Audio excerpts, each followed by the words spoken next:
Ladies and gentleman, liquor ಹಗರಣಕ್ಕೆ ಸಂಬಂಧಪಟ್ಟಂತೆ ಭ್ರಷ್ಟಾಚಾರ ಪ್ರಕರಣದಿಂದ ಅರವಿಂದ್ ಕೇಜ್ರಿವಾಲ್ಗೆ ಬಿಗ್ ರಿಲೀಫ್ ಸಿಕ್ಕಿದೆ. ಪ್ರಕರಣದಿಂದ ಎಲ್ಲರನ್ನ ಕೋರ್ಟ್ ಖುಲಾಸೆಗೊಳಿಸಿದ ಬಳಿಕ ಅರವಿಂದ್ ಕೇಜ್ರಿವಾಲ್ ಮಾಧ್ಯಮಗಳ ಎದುರು ಭಾವುಕರಾದ್ರು. ಸತ್ಯಕ್ಕೆ ಜಯ ಸಿಕ್ಕೇ ಸಿಗುತ್ತೆ ಅಂತ ಪದೇ ಪದೇ ಹೇಳ್ತಾ ಇದ್ದೆ, ಅದಿವತ್ತು ನಿಜವಾಗಿದೆ ಅಂತ ಹೇಳಿದ್ರು. ಅಷ್ಟಕ್ಕೂ ಪ್ರಕರಣದಿಂದ ಆರೋಪಿಗಳನ್ನ ಖುಲಾಸೆಗೊಳಿಸೋದಕ್ಕೆ ಕಾರಣಗಳು ಏನೇನು ಅಂತ ನೋಡ್ತಾ ಹೋಗೋಣ. ವೀಕ್ಷಕರೇ, ನೆಲ ಜಲ ಭಾಷೆಗಾಗಿ ಪ್ರಾಮಾಣಿಕ ಪತ್ರಿಕೋದ್ಯಮ. ನೀವು ನೋಡ್ತಾ ಇದ್ದೀರಾ ಫೋಕಸ್ ಟಿವಿ. ನಾನು ನಿಶ್ಚಿತ.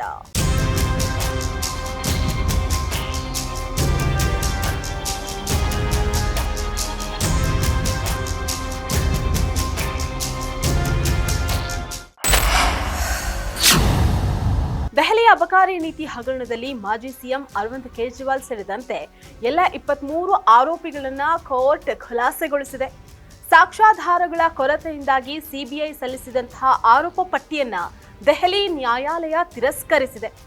ಯಾವುದೇ ನಿರ್ದಿಷ್ಟ ಪುರಾವೆಗಳು ಇಲ್ಲದೆ ಪ್ರಕರಣದಲ್ಲಿ ಇಬ್ಬರು ನಾಯಕರ ಮೇಲೆ ಆರೋಪವನ್ನ ಮಾಡಲಾಗಿದೆ. ಜೊತೆಗೆ ತನಿಖೆಯಲ್ಲಿ ಬಹಳ ನ್ಯೂನತೆಗಳಿದೆ ಅಂತ ಹೇಳಿರುವಂತಹ ಕೋರ್ಟ್ ಸಿಬಿಐಯನ್ನ ಖಂಡಿಸಿದೆ. ಈ ಮೂಲಕ ಅರವಿಂದ್ ಕೇಜ್ರಿವಾಲ್ ಮತ್ತು ಮನೀಶ್ ಸಿಸೋಡಿಯಾ ಪರವಾಗಿ ರೋಸ್ ಅವ್ಯಾನ್ಯೂ ಕೋರ್ಟ್ ತೀರ್ಪನ್ನ ನೀಡಿದೆ.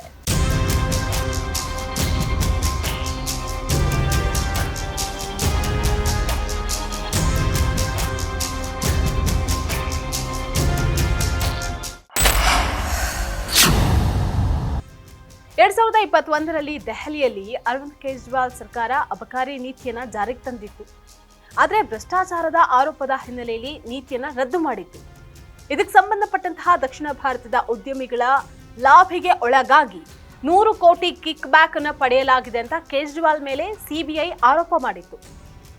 ಈ ಪ್ರಕರಣದಲ್ಲಿ ಭ್ರಷ್ಟಾಚಾರ ಆರೋಪದ ಮೇಲೆ ಮುಖ್ಯಮಂತ್ರಿಯಾಗಿದ್ದಂತಹ ಕೇಜ್ರಿವಾಲ್ ಮತ್ತು ಡಿಸಿಎಂ ಆಗಿದ್ದ ಮನೀಶ್ ಸಿಸೋಡಿಯಾ ಅವರನ್ನ ಬಂಧನಕ್ಕೆ ಒಳಪಡಿಸಲಾಗಿತ್ತು. ಅಂದಿನಿಂದಲೂ ಕೇಜ್ರಿವಾಲ್ ಅವರು ನ್ಯಾಯಕ್ಕೆ ಜಯ ಸಿಗುತ್ತೆ ಅಂತ ಪದೇ ಪದೇ ಹೇಳ್ತಾ ಇದ್ರು. ಅದರಂತೆ ಇವತ್ತು ಪ್ರಕರಣದಿಂದ ಖುಲಾಸೆಗೊಂಡಿತು. ಮಾಧ್ಯಮದ ಎದುರು ಕೆಲ ಕ್ಷಣ ಅರವಿಂದ್ ಕೇಜ್ರಿವಾಲ್ ಭಾವುಕರಾದರು. ಈ ಪ್ರಕರಣವನ್ನ ಸ್ವತಂತ್ರ ಭಾರತದ ಅತಿದೊಡ್ಡ ರಾಜಕೀಯ ಪಿತೂರಿ ಅಂತ ಕೇಜ್ರಿವಾಲ್ ಹೇಳಿತು. ದೆಹಲಿಯಲ್ಲಿ ಆಮ್ ಆದ್ಮಿ ಪಕ್ಷವನ್ನ ಅಧಿಕಾರದಿಂದ ಕಿತ್ತೊಗೆಯೋದಕ್ಕೆ ಬಿಜೆಪಿ ಹೀಗೆ ಪಿತೂರಿ ಮಾಡಿತ್ತು.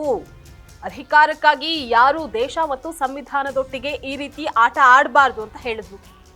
ಸದ್ಯ ಆಮ್ ಆದ್ಮಿ ಪಕ್ಷದ ನಾಯಕರಿಗೆ ಬಿಗ್ ರಿಲೀಫ್ ಸಿಕ್ಕಂತಾಗಿದೆ. ಈ ತೀರ್ಪಿನಿಂದ ಬಿಜೆಪಿಯ ದ್ವೇಷ ರಾಜಕಾರಣಕ್ಕೆ ಸೋಲಾಗಿದ್ದು ಮೋದಿ ಅಮಿತ್ ಶಾಗೆ ಮುಖಭಂಗವಾಗಿದೆ. ಇದಾಗಿತ್ತು ಇವತ್ತಿನ ಫೋಕಸ್ ಸ್ಪೆಷಲ್ ಸ್ಟೋರಿ. ನೆಲ ಜಲ ಭಾಷೆಗಾಗಿ ನೋಡ್ತಾರೆ ಫೋಕಸ್ ಟಿವಿ.